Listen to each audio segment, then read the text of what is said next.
that struck me is that you describe Demogorgon as not just one person. It can be a family member, a workplace culture, or even the voice inside of your head. So when did you realize that you would become your own Demogorgon?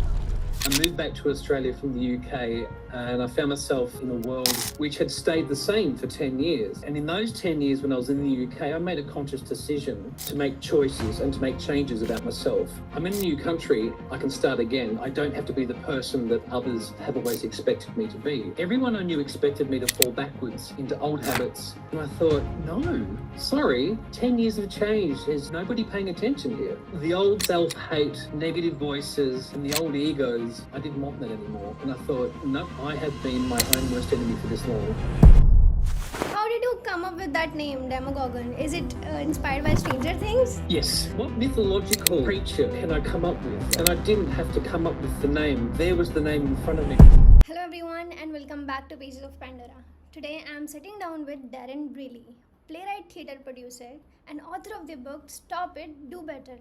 And let me tell you, this book is not gentle. It's written from real scars, bullying, family estrangements, workplace hate, and it's about your taking life back from every toxic voice that ever tried to keep you small. Darren calls that voice Demogorgon, and by the end of this conversation, you will know exactly who yours is. Welcome to the podcast, Darren. I'm glad you are here. Thank you. And thank you for having me. It's a pleasure to be here. Alright, Darren, I'll be honest that I was reading your book and I have read a lot of non-fiction book and self-help book. Even my reading journey started from non-fiction books only. But your book seems very different. I had to put it down several times. Not because it was tough to read, but because it was hard to sit with, right? Because you don't sugarcoat anything in the book. But also I have got some reality check questions as well, because there were moments I was thinking like, that's powerful, but how does that actually work on Monday morning when life is falling apart? So, Wow. but before we dive When in, everything's falling apart on a Monday morning, you pick yourself up and you keep going. there is this tiny moment in your book where a mouse runs through a restaurant and suddenly a whole room full of strangers laughing together. It is such a small moment, but you gave it space in your book. So I want to know what you were trying to tell us with that story. Do you know what? You're the first person to pick up on that story. A few people have read the book and have come back to me with all sorts of comments, but you're the first person to pick up. It's about finding the joy in moments. Joy is not binary. It's not the opposite of sad. You can find joy in everything and anything. It's about finding the joy. And so there I was sitting in a restaurant at a table. I was by myself. And I was surrounded by 3 other tables with couples from different parts of the world. There was a couple from France, there was a couple from England and from Spain. And I'm the Australian sitting in that 4 square. And the mouse unified 4 tables of strangers. And we found the joy in that moment. It was the anticipation of the 2 French women screaming when the mouse went into their handbags. And that was monumental because until they made a different choice, that's when we laughed in that situation. And I'm trying to tell my readers to find the joy in the moments of life amongst adversity. Wow, I love that. And I think that's what it hit me about your book. You are not just talking about the big trauma. You are saying love and connection are hiding in these small moments. You just need to notice it, right? Yes. And find it. Go and find it. If it's not there in your face, it's there. You just go and find it. You will find it. Right. There's a quote right at the front of your book. It says, I will not make myself smaller to make it easier for others to find me digestible. Let them choke. I mean, wow, that's a bold thing to put on the first page. Was there a specific moment where you stopped shrinking yourself for other people, or did it happen slowly? Do you know, it's that quote in itself, I think, is a good opener for where it is in the book, because I think it gives everyone a hint of what they're about to embark upon. And it's a strong quote. Anything less would not be worth its space. And to be honest, it's an honest quote. I am me. I don't know how else to be anything else but myself. I mean, if someone doesn't like me, that's okay. There are 8 billion people in the world for me to choose from. And not everyone will agree with all like me. And the longest relationship I will have in this life is with me. Others come and go, but I can allow myself sorry, I can't allow others to abuse me or to choose to let me choke on their own hate. So that statement says to me, I'm okay. And this is going to be a strong book, and it's going to shake people about, but you know what? You deserve better. You deserve the best. So don't minimize yourself and don't bring yourself down. That's real. I think a lot of people listening right now are still in that shrinking phase. Mhm. And we find ourselves questioning when something goes wrong. The first question is, what did I do wrong? Well, do you know what?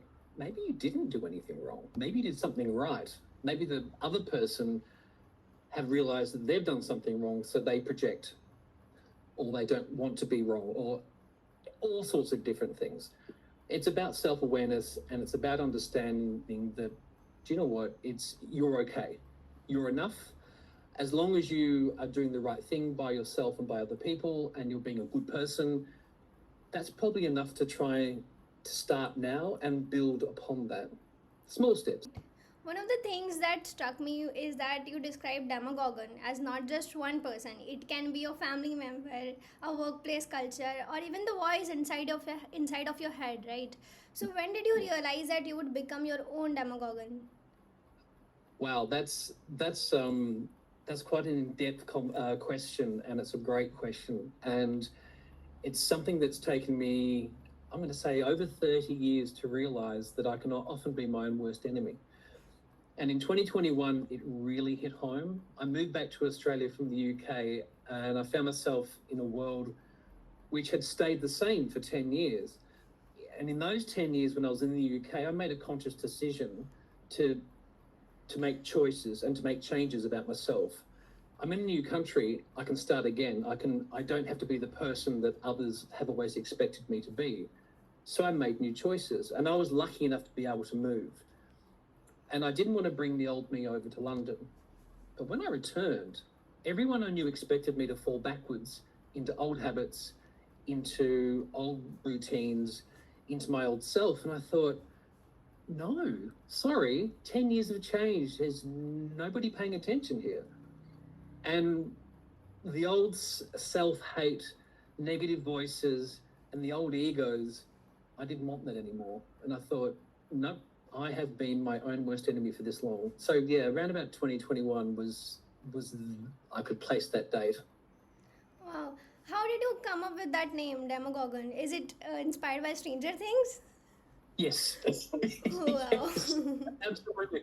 And I thought to myself, what mythological creature can I come up with? And I didn't have to come up with the name. There was the name in front of me, because I didn't want to make it about a person or a race or a sex or anything that we can point at and say, oh, Right. we're going to box that and call that. No, Demogorgon, it's such an ambiguous a description that could, and it relies on our own imagination to understand that it's a society, the voices in our head, the culture at work, a family member, the neighbor, anyone, even ourselves. We can be our own Demogorgon, our own negative speak. That's unique. You share some really confronting personal experiences. Your sibling tried to shoot you when you were 9. Your father threw beer cans at you. Your aunt spat venom at you in your 50s. Writing those downs and putting them in a world, in a book for the world to read. I mean, that's really tough to do it. So I want to know, how did that process feel like for you? It felt, well, so Stop It, Do Better is a one-on-one conversation with my reader. It's very personal, and you would have experienced that I'm talking to you, or I'm hoping that's what you experienced. I don't want to tell you what you felt, but hopefully that's what you felt. And as you said in the introduction, you had to put it down a couple of times because it was quite confronting. So I wanted to be honest, and I wanted to have a really strong bond with my reader in my book. And I'm asking my reader to take responsibility for their thoughts, for their actions, for their outcomes. And I want them to be brutally honest with themselves. And I can't ask my readers to do this unless I'm brutally honest with them. And so I thought, we have to build a trust here. And I have a saying where, and I try to make it universal. So trust is like a rupee or a dollar or an English pound or a Japanese yen. It's like a dollar bill in the wind. And once that's gone, it's gone. That trust is gone. So I want my reader to trust me because I want them to understand where I'm coming from and hopefully connect with them on more than just words on a page. I want them to feel like we're sitting in the room having a conversation together. Right. You have explained really, really well. And I think because most of us walk around thinking we are the only ones going through it. You look around and everyone else seems to be fine, seems happy, seems like they've got it all figured out. And you are sitting there thinking, what's wrong with me? But the truth Yeah. is that everyone is carrying something. Everyone is going through some kind of pain. You are not alone in this world. And your book just make it loud, You just book says it loud. Yeah. And I'm sitting in my house, I'm sitting in my flat, I'm sitting in my car, I'm sitting somewhere feeling my feelings and worried that people are going to judge me. But my neighbor is also sitting in their place feeling their feelings and worried that we're all feeling it. We don't know what's going on behind someone else's closed door. And so we just have to take a breath and think, okay, I'm not alone in this. Who else is also feeling this? There are going to be a lot of people who I think can connect together. But yeah, that's it. I think that's the answer. Right. Also, you mentioned that you say take 100% responsibility for your life. I love that idea. Even I'm someone who feel like whatever condition you are in right now, it's because of you. It's because how you choose your life to be. But I also feel that there are people who have been in terrible situations like poverty, illness, systemic racism, disability. They didn't choose those cards. How does someone take 100% responsibility when system itself is not giving a fair shot? No, and that question in itself it takes me back a little bit. Wow, okay, so, and with all due respect, you're right. It's not everyone is in a situation because of their actions, but it's how we react to the situation we're in. So I like to flip it around, flip it on its head and think, okay, so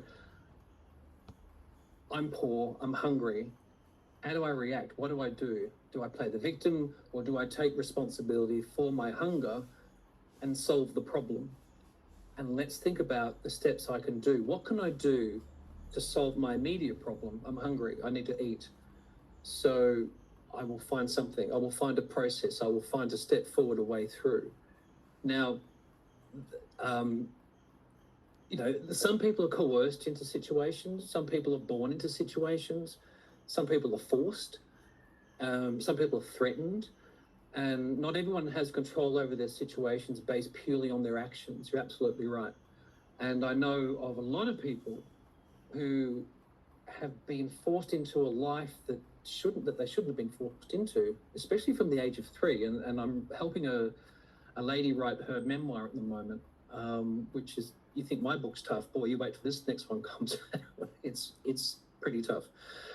And she didn't have a choice at the age of 3. She didn't have a choice in the trajectory of her life and where it would take her. But like myself, I had to come to a point in my life where I think, okay, I've got to stop and I've got to do better for myself. I've got to help myself and I've got to improve my life. I've got to stop it. I've got to stop with the negative talk. I've got to stop with anything that doesn't serve me well, and I've got to do better. And I know that's the name of the book, but that's where it came from. I just realized I've got to do better. So we aren't always responsible for the situation we're in, but we're responsible for how we react and act. So let's go back to the mouse in the restaurant, right? No one chose for the mouse to be there. And instead of laughing, what would have happened if we all stood on the tables and panicked and screamed? I mean, a really different outcome. I mean, we can only take responsibility for finding our own solutions. And your listeners may not be able to change their poverty situation, but they might be able to grow vegetables. Right. So, and I'm not sure whether you've heard the saying, give a man a fish, he'll eat for a day, but teach a man to fish and you'll feed him for life. Right. So it is like you cannot change your situation, but you can change how you react to that situation, right? Yeah, it's like a paradigm shift. Yeah, absolutely. You may not. It's like governments. It's like society. It's like we're born into a particular life, but that Right. life doesn't have to dictate who you are or what you do.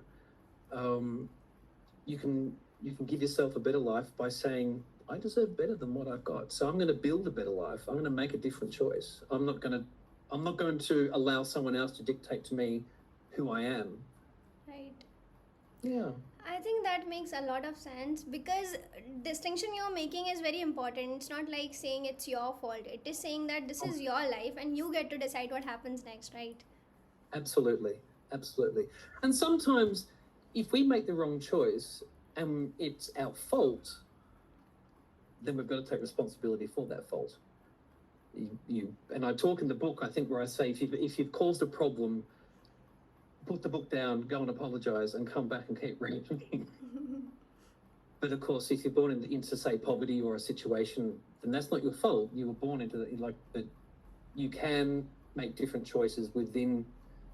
I guess the best way to put this in a short version is work with what you have to make the best choices and what and outcomes that you can find. Right, fair. Another reality check question for you. Your book lands in a world where 1 in 4 adults has a diagnosable mental health condition, where 91% of the people with depression globally can't access care, and where the global economy loses $1 trillion a year to anxiety and depression alone. And your book says stop it, do better. But honestly, Darren, who exactly needs to stop it and do better? Is it us or the system we built? Another great question. Do you know what, that actually gives me chills, that question. And my answer is both. I think both. I think it's an audacious global question for a relatively local answer. And it's our reactions and our actions come down to what we do in any situation. When you discuss systems we've built, I sense you're talking about society or government or class or status. We individually take responsibility for a global system, but we can work within the boundaries of those systems to care about ourselves and be kind to ourselves. And that's the do better part. As individuals, we're groomed to believe we must be a certain person, behave a certain way, be small, only accept the crumbs from the table. But your listeners have so much more to offer than the systems in which they live in. And we can't allow our true selves to be determined by others. Yes, we need to live within law and order and those sort of things. And I was going to say but before, no, not but, it's and. And no, we can't be small and invisible. The result of mental health conditions, depression and anxiety comes from being forced down by someone else's restrictions. And I think I've had some of those personal experiences myself where I'm being told, no, don't be that person, be this person. And I was stupid, and I'm not stupid, but I believed that the person that was telling me this, I thought they had my best interest at heart. Well, clearly they didn't. So someone else's idea of who you should be and how you should live, no.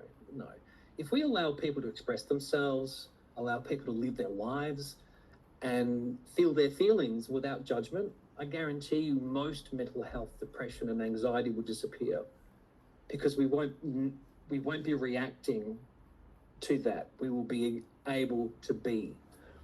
And do you know what? There are too many demogorgons in the world who want to control you and me and keep us under their regime. And sometimes we're too scared about what someone else will think of us.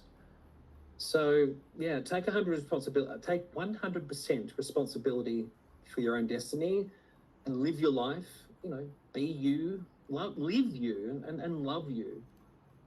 Very well said. Very well said. And I think what you're saying is it has to be both, right?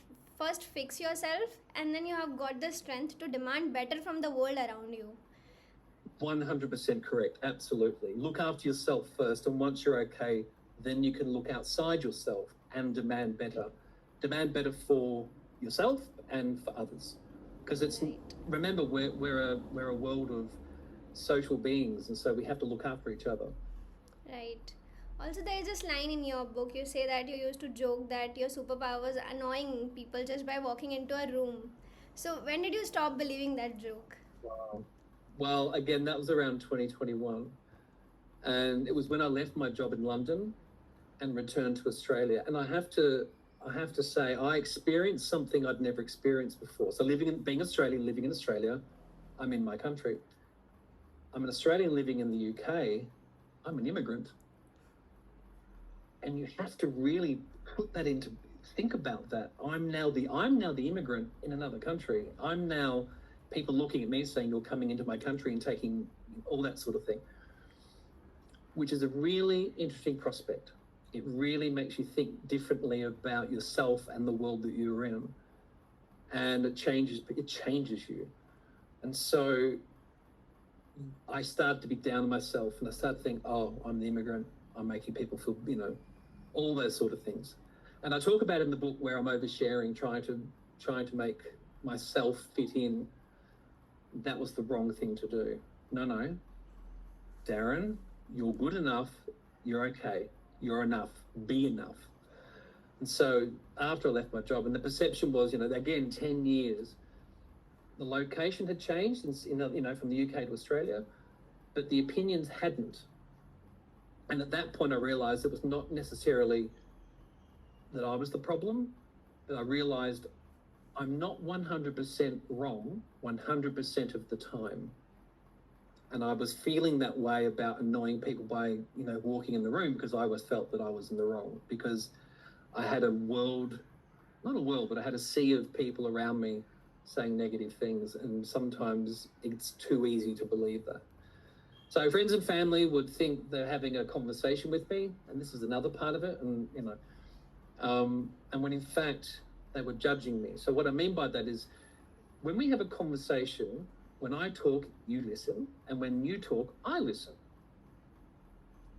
But it wasn't the case, and it was a case of me talking and then judging me for what I was saying, and then telling me how I should be corrected. And I thought, well, that's not a conversation. So that's when I realized that has to stop. Oh, you really have this optimistic energy within you. Thank you. Do you know, I've met a lot of people from around the world. I've been fortunate and lucky enough to have done some travel to all sorts of amazing places. And in the end, there's a couple of things that really are no different to people in Cuba, in India, in the US, in Australia, in the UK, in Greece, in Italy. There are a couple of things that are the same, South America, and it's respect, love, and acceptance. There's three. I could probably name more, but everybody speaks a different language. We all look different, but we're not. Right. We're living in a time where people are literally talking to AI for comfort instead of calling a friend. And you are a theater man. You believe in real, connection, in the room connection. So I want to know, what do you think about it, where the world is heading? That's a really interesting. That in itself is such an interesting question, in the sense of it has, depending on who you talk to, will have an opinion about AI. Now, as I've mentioned before, humans, we are a social beast, and we need to interact with each other. And theatre is the moment when a large room of strangers, we're all interacting with each other through the magic of story. We're sitting in the dark, we laugh together, we sigh together, we hold our breath collectively, but we're all strangers sitting in a room watching the same thing. We're all in the moment. We're all sharing that moment together. And where we're heading with AI, I don't think we're going to head into the belly of the beast. I don't think we're going to disappear and be swallowed up. I'm convinced that that's not where we're heading. I think at the moment it's something brand new, exciting, and all those sort of things. And I remember when computers first came out. I'm that old. No, I do remember when computers first came out, there was such a buzz. Computers are going to solve the world's problems, or it's going to cause world problems, and well, computers are doing computer stuff, right? And I've spoken to many people about AI, and as a writer, everyone thinks AI is going to write our stories. They won't. AI tells you what you want to hear, and sometimes what you shouldn't hear. And I've also spoken to financial experts about AI, and they believe in 7 years the financial bubble is going to burst, and it's just, like other financial bubbles, they eventually burst, like housing and all sorts of other things. And then the financial backbone will break on AI. So it's a tool. It's like a shovel or a screwdriver or a knife or a fork. It's used for a particular thing, but it shouldn't take over life. And I think we're going to work it out. And there are a lot of people also I speak to who completely refuse to use AI because either they don't like it, or they're afraid of it, or they just don't see the value in it. And so that's a whole group of people not even entering that sphere. But they're part of our world. So I think there is hope in the sense that we will eventually one day go, yep, it'll equilibrium, it'll work itself out. But I don't think we're going to completely go deep diving into the belly of the beast and disappear and be eaten up by AI. It's for now. I could be wrong if you're listening in 20, 30, 50 years time. Right. These things stick around the internet forever. But Right. yeah. But I think we're going to be, as a society, I think we're going to be okay. It's a hopeful way to look at it. Yeah, it's a tool, and we just have to use it like a tool. And some people get excited and overexcited, but that's okay. That's okay. Fair. Your book talks about hate on personal level, but in mostly in families and workplace. But right now we are watching entire countries tear each other apart. When you see what's happening in the world, the wars, the displacement, the dehumanization, do you ever think it is just Demogorgon or something like it is just a Demogorgon on a bigger stage? I think so. I think it's just it is about the Demogorgon on the bigger stage. Absolutely. I think that's what it's about, and I think that's all it really is when you look at it. The Demogorgon's in certain places around, I won't mention who and where, because that's not what it's not about them, but they're just people as well making terrible choices that are influencing a lot of other people. So coming back to the book, Stop It, Do Better is a reminder to ourselves to be kind to ourselves, to respect ourselves, love ourselves, and stop it refers to the negative speak, the denigrating self-speak. The do better refers to doing better for yourself. Do better, say better, speak better to yourself, because you deserve better. And if only some of the demigorgons in the world would follow those rules, I think they'd have a more positive outlook on life. But that's me being positive. But right now, there is too much hate in the world. You're absolutely right. And again, this is human nature. If you look back in history and learn from the past, things would be different, but no one does. We repeat our history. And if the demigorgon of the world were to take responsibility for their actions, own their mistakes, and apologise for doing wrong, I think they'd survive and they'd grow with respect. But they live in fear, and they feed off fear, and they turn to hate. And hate is not welcome here. And whenever I see a negative comment, if you're reading through any of the socials and if you see the comment, your hate is not welcome here, that'd be from me. That's all I say. I don't comment on the person, I don't attack them, I just say your hate is not welcome here, because I want them to think about what they're doing and what they're saying. Just reflect upon themselves. This podcast will reach out to them and they will read your book and they will understand that's not a good thing to do. You should get some inspiration from Darren. I hope they do get some inspiration and maybe, they think, well, actually, there's a better way to do this. Right. All right, Right. Darren, thank you so much for this conversation. It has been a lovely conversation with you. I got to learn a lot Thank of you. things from you. You shared some really amazing stories.